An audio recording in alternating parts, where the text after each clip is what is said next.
recimo neka osoba iz tvoje šire obitelji, primjer je da je ta osoba takva, recimo, koja nije samosvjesna i nema sposobnost aktivnog slušanja. Primjer je to sam shvatila, da. Primjer je da vaši svjetonazori nisu slični. Primjer je da jedno i drugo mislite da niste si nekakav dobar fit. Primjer je da taj odnos traje već dosta dugo godina i stavi neki awkward uvijek. I niti jedno, niti drugo nema dovoljno hrabrosti, ranjivosti, spremnosti na ranjivost da bi to izreklo na glas. Ok, moraš prva stvar, kad ideš bilo koji težak razgovor koji ideš kao ovakav, super, hvala ti na primjeru, stvarno mi konkretno mi je ovako puno lakše za reći. Jer postoje pravila neka, ali opet hoću dati to pravilo kroz primjer. Dakle, pravilo je prvo to da ako već ideš razgovarati s nekom osobom i postoji nešto što trebate razriješiti, neki težak razgovor, prvo trebaš znati koja je svrha tog razgovora i što ti želiš postići s tim razgovorom. Uh-huh. Znači, samo ovako razgovarati reda radi možete, ali najčešće, mislim, mi nemamo nekakav zajednički dogovor oko stvari, šta ćemo dalje. Znači, kad već ulaziš, kad se pripremaš za neki razgovor, trebaš znati ti sam što želiš sa tim razgovorom postići. Ponekad je svrha tog razgovora, baš to što ste rekao, samo da sebe izrazim i da jednostavno da izbacim to van iz sebe. Ponekad će biti svrha tog razgovora da želim osobi osvijestiti, i to će vrlo vjerojatno biti onda s osobom koja apsolutno nema nikakvo u sebi, kako se to zove, nekakvu samosvijest, procjenu i toga da joj osvijestim neke stvari koje se događaju i kako one utječu na mene. Dakle, što se tu događa.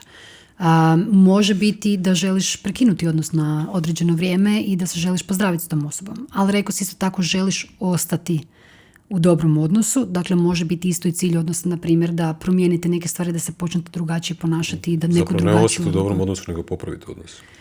Ostati u odnosu, tako je si rekao, da popraviti odnos, može. Sad, primjer toga da mi ne fitamo nešto, ne slažemo se, imaš osjećaj kao da se uopće ne razumijemo nas dvoje od toga. Prva stvar koja kad imaš definirano to što želiš s time postići, kad kreneš razgovarati s osobom, isto savjet je dogovorite vrijeme i mjesto kad ćete to raditi. Znači nemoj samo dolaziti i reći ja moram razgovarati s tobom, idemo sad u tome, nego moj savjet je uvijek nagovijesti osobi da bi volio razgovarati o nečemu sa njim ili njom. Kad sjednete konkretno, prvo u tome, u razgovoru samom, ono što trebaš paziti je da najčešće u mojem iskustvu ta druga osoba će poslušati kako bi se mogla obraniti, jer će očekivati kao da ili nešto nije dobro napravila ili neki napad ili bilo šta tom slično. Ti u samom startu već trebaš maknuti tu barijeru toga da osoba ne osjeća kao da je došla na kako se zove, na paljbu neku, tako je, na streljanje, hvala ti, nego da joj kažeš otvoreno da bi volio razgovarati o tome kako se osjećaš u odnosu ili na koji način razmišljaš, visi koliko ste neko će reći osjećati, neko će reći kak razmišljam, htio bi porazgovarati zapravo kako ja doživljavam naš odnos. I biti vrlo, vrlo oprezan u smislu intencionalan sa time da ne govoriš, ne znam ako znaš poruke, ti poruke, ja poruke zapravo, da ne govoriš osobi ti si takav i takav. Ti se ponašaš tako i tako. Tome ti kad prenašaš, ti mene ništa ne razumiješ, ti vidim da imaš neke svoje filmove koji su totalno drugačiji od mojih, ti nikad nećeš, apropo primjera fit. Dakle, da svoju komunikaciju usmjerim na to da sam ja došla ovdje da izrazim kako ja doživljavam i da ostavim prostor da to možda nije istina za drugu osobu, da postoji druga strana priče.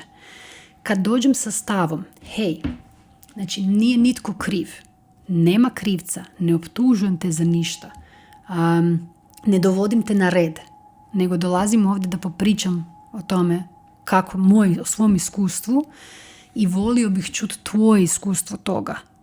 Znači tu si siguran, si to reći, izgovoriti toj osobi, već sama ta stvar da osoba to čuje je ok, može već ohaniti u smislu dobro, nego možda će pitati zašto smo onda tu. Ali nije dovoljno samo reći to, znači stvarno nije ono što radim sa klijentima. Jednu stvar, ja mogu dati tebi formulu šta reći, nego ti to doista moraš i misliti cijelim svojim, znači osjećati cijelim svojim tijelom.